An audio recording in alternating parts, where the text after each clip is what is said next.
Salut à tous, je vous propose qu'on aborde un sujet assez intéressant, un sujet qui est récurrent parmi les danseurs, parmi certains forums, et c'est une question qui revient souvent, notamment lorsqu'on est proche du Juste Debout, voilà, qui est qu'est-ce que c'est la danse expérimentale?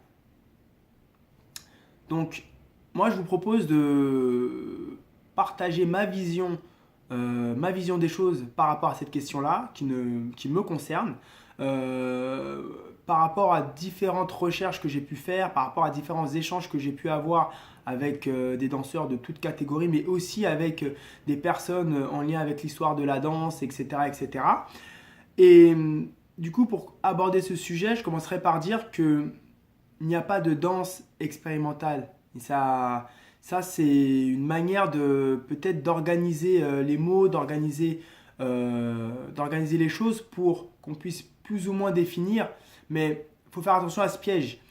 Pour moi, il n'y a pas de danse expérimentale parce que les recherches sont d'abord des recherches individuelles et il y a surtout des danseurs qui expérimentent leur danse. Donc la danse expérimentale, si on peut l'appeler comme ça, c'est d'abord un processus de recherche, un processus d'expérimentation qui a pour but de permettre aux danseurs de transcender en fait sa gestuelle actuelle. Donc, tu es un danseur, tu veux développer ta propre manière de danser, tu vas peut-être tout naturellement être curieux par rapport à ce qui se passe autour de toi, de ce qui est un petit peu différent. Tu vas fusionner, tu vas peut-être déformer un mouvement. Et étant donné que tu vas toucher à une structure, à des codes qui sont déjà établis, donc ça veut dire que tu vas être hors de ces codes. Et vu que tu vas être hors de ces codes, ça veut dire que tu seras déjà dans une forme d'expérimentation. Donc il y a des personnes qui diront, oui mais ça se fait dans toutes les danses, etc. etc. Et j'ai envie de dire, oui, oui, toutes les danses en fait de base sont des danses expérimentales. C'est-à-dire que pour pouvoir faire évoluer une danse, il faut nécessairement faire des recherches, faire des choses en fait qui n'ont pas encore été créées ou qui ont été créées dans d'autres choses et les ramener à sa propre danse.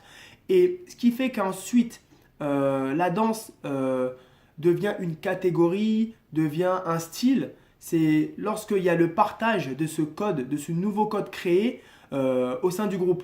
Donc ça veut dire que par exemple, je vais prendre le domaine du break où on a vu qu'il y a eu des mouvements de gymnastique qui ont été ramenés. Au début, ça pouvait faire un petit peu étrange, ou quand il y a eu les Vegas qui sont arrivés en pliant leurs jambes. Bon, au début, ça pouvait faire un peu bizarre, mais progressivement, plusieurs danseurs l'ont fait, et puis c'est devenu quelque chose de banal, de courant en fait dans le break. Pareil pour la house. Lorsqu'il y a eu des gens qui ont peut-être mélangé l'approche un peu capoeira dans le rapport au sol à la house, peut-être qu'au début c'était un peu bizarre, c'était peut-être expérimental au début.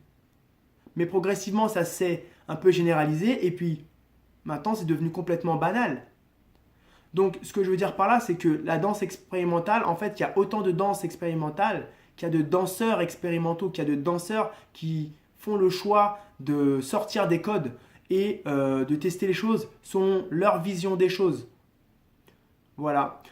Il y a aussi une différenciation que j'aurais souhaité peut-être faire, qui n'en est pas vraiment une au final. J'ai entendu un débat entre la danse expérimentale et la danse abstracte.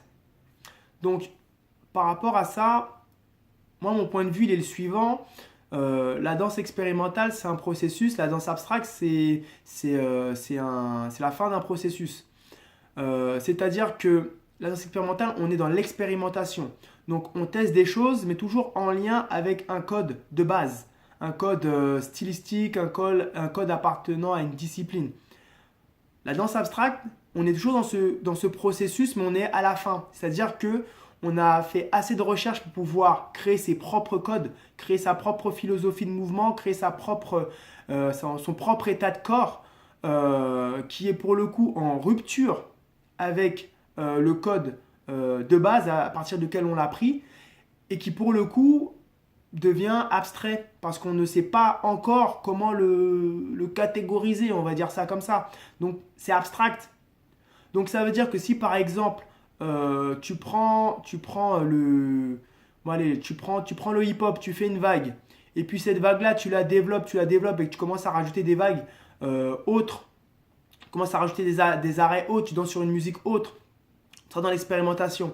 Et puis si au fur et à mesure que tu sois dans ces expérimentations-là, ben, tu arrives à développer une bibliothèque de mouvements que tu es en mesure de réemployer, de chorégraphier à volonté, à ce moment-là, tu seras dans ton style à toi. Tu seras dans ton style. Et vu qu'on ne sait pas encore comment appeler ce style parce qu'il t'appartient, tu seras dans ce que moi je pourrais appeler dans quelque chose d'abstract en fait.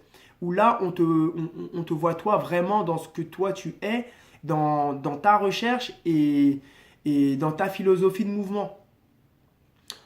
Et pour moi, en fait, expérimental abstract, ça ne se confronte pas du tout, ça se complète. Et j'ai même envie de dire, au final, c'est la même chose, c'est sur le même chemin, c'est le même parcours.